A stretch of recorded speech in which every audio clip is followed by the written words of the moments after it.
அருமையானவர்களே, என் ஆண்டவர் இயேசு ஒரே வார்த்தை சொல்றாரு, பயப்படாதே, நான் உன் கூட இருக்கிறேன்னு சொல்லி என் ஆண்டவர் இயேசு சொல்லியிருக்கிறார். தாயாரே, தகப்பன்மாரே, அருமையான சகோதரி சகோதரி, இந்த உலகத்துல நம்ம ஒவ்வொரு நேரமும் ஒவ்வொரு நிமிஷமும் அநேக காரியங்கள் நம்முடைய வாழ்க்கையை பயமுறுத்துற காரியமா இருக்குது.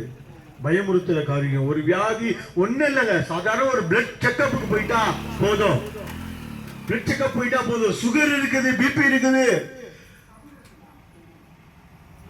ஃபேட்டி லிவர் இருக்குது, அதிகமான கொழுப்பு இருக்குது, அப்படி சொல்லிட்டாவே போதும். இதெல்லாம் அப்படியே விட்டா ஹார்ட் அட்டாக் வந்துருங்க, ஒரு வார்த்தை சொல்லிட்டா போச்சு, அவ்வளவுதான். நமக்குள்ள இந்த நிம்மதி சமாதானம் எல்லாம் போச்சு. அருமையானவர்களே, ஒவ்வொரு நாளும் எப்போ ஒரு பயம் வரும், எப்போ திகில் பிடிக்கும். ஒரு கடன் வாங்கி இந்த கடன்கார எப்போ வருவான்ற ஒரு பயம், இல்ல குடும்பத்துல ஏதோ ஒரு பிரச்சனை, குடும்ப சூழ்நிலை ஏதோ ஒரு குழப்பம் நடக்குது, இங்க ஹஸ்பண்ட் வந்துட்டாருன்னா ஏதோ அடிச்சுட்டு வர திட்டிட்டு வர ஒரு பயம், ஐயோ ஃபீஸ் கட்ட வேண்டிய ஒரு பயம், அநேக பயங்கள், எதிர்காலத்தை குறித்து பயம், பிள்ளையோட படிப்பு குறித்து பயம். அருமையானவர்களே, ஆண்டவர் சொல்றாரு, பயப்படாதே. அருமையான தாயாரே, தகப்பன்மாரே, சகோதரி சகோதரிகளே, பயப்படாதே. ஏன்னா சொல்றாரு, நான் உன் கூட இருக்கிறேன். அருமையானவரே, நான் உன் கூட இருக்கிறேன், நீ பயப்படாதே, திகையாதே, கலங்காதே, நான் உன் கூட இருக்கிறேன் சொல்றேன்.